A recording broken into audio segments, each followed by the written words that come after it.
La police est à la recherche d'un gang armé qui aurait enlevé 2 hommes d'affaires chinois dans leur bureau à Bangkok et exigé une rançon d'environ 12 millions de baht, samedi dernier. Le colonel Porntep Chalermkia, chef du poste de police de Sutizarn, a déclaré lundi que les 2 hommes étaient des agents d'hébergement pour les visiteurs chinois. Ils ont déposé plainte auprès de la police dimanche soir, affirmant avoir été enlevés de leur maison louée, qui servait également de bureau, sur la route Ratchadaphisek 24, dans le district de Huequang à Bangkok, le 19 octobre.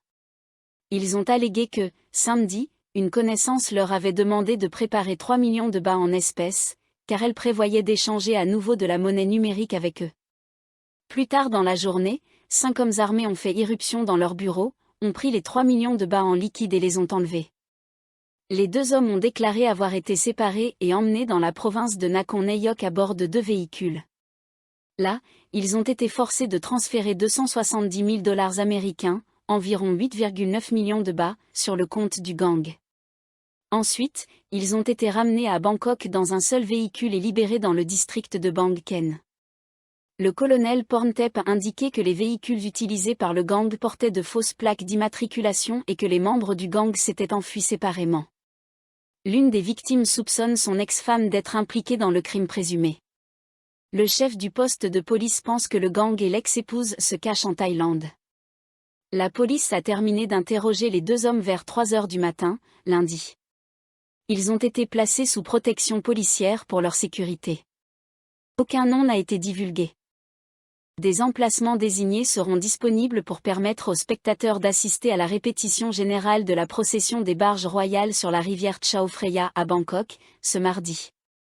La procession est organisée dans le cadre de la cérémonie royale du Kratin le 27 octobre, afin de célébrer le 72e anniversaire de Sa Majesté le Roi, qui a eu lieu le 28 juillet. Les Thaïlandais et les visiteurs étrangers sont invités à assister à cette répétition. La procession comprendra 52 barges et 2200 rameurs. Les barges avanceront en 5 rangées et 3 colonnes, sur une distance de 1200 mètres de long et 90 mètres de large. La procession débutera au Quai Wasukri, Quai Wat Ratchatiwa, passera sous les ponts Rama 8 et Phra-Panklao, et se terminera au Wat Arun. La distance totale est de 4,2 km.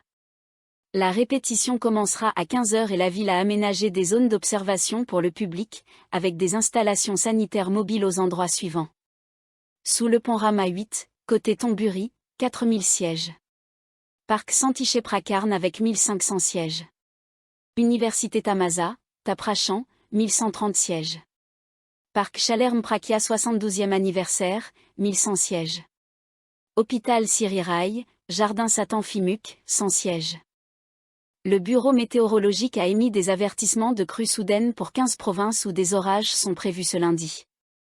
Le département de météorologie a indiqué que les habitants vivant près des montagnes et dans les zones basses proches des cours d'eau, dans 11 provinces du centre et 4 provinces de l'Est, devaient être vigilants face à de possibles inondations soudaines.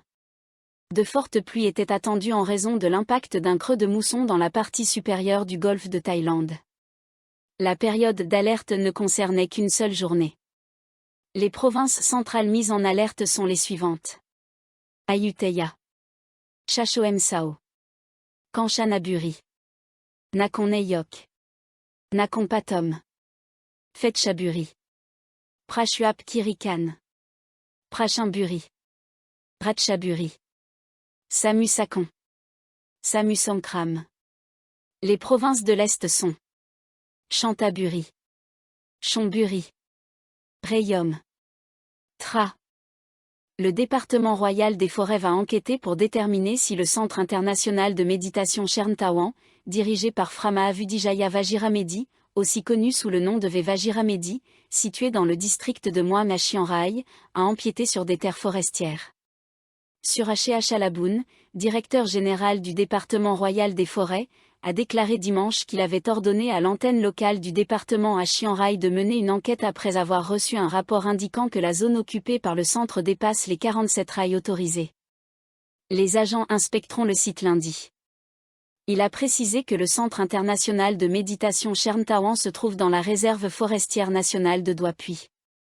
la fondation Vimuteyale avait demandé l'autorisation de l'Office national du bouddhisme pour construire le centre sur une superficie de 113 rails et avait ensuite sollicité l'utilisation de 30 rails supplémentaires, soit un total de 143 rails. Cependant, la zone effectivement utilisée est de 190 rails, ce qui constitue un empiètement sur 47 rails de la réserve forestière nationale.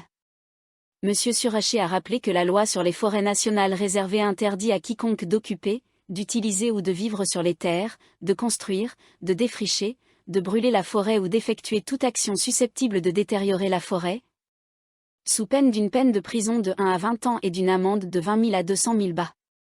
Si l'infraction concerne une zone de réserve nationale supérieure à 25 rails, la peine est de 4 à 20 ans de prison et d'une amende de 200 000 à 2 millions bahts.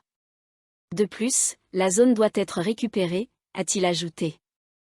Chiwafap Chiwatam, président du comité environnemental du Sénat et ancien directeur adjoint du département royal des forêts, a indiqué que les agences d'État ont soumis un total de 100 000 demandes pour construire des structures dans des réserves forestières à travers le pays. Cependant, plusieurs projets ont commencé sans avoir reçu l'autorisation. M. Chiwafap a comparé le Centre international de méditation Cherntawan à la construction du Grand Bouddha sur la colline de Nak Koet dans la province de Phuket. Le Bouddha a été érigé sans autorisation dans la réserve forestière nationale de Nak Koet, ce qui a finalement provoqué un glissement de terrain après de fortes pluies en août, causant la mort de 13 personnes. Un temple ou un centre de méditation situé en forêt devrait être construit de manière modeste, plutôt que de couvrir une superficie d'environ 200 rails, comme le fait le Centre international de méditation Cherntawan. Cela est inapproprié, a-t-il affirmé. L'enquête a été déclenchée après qu'une publication sur les réseaux sociaux a montré Frama Vudijaya Vajiramedi enseignant aux potentiels membres du groupe Icône qu'investir dans cette entreprise conduirait à la richesse. Le clip a suscité des critiques sur la question de savoir si son enseignement avait influencé certains individus à investir dans Icône. L'entreprise est accusée de gérer un système de fraude pyramidale, et 18 cadres, dont le PDG, font désormais face à des accusations. Plus de 4000 victimes se sont manifestées jusqu'à présent.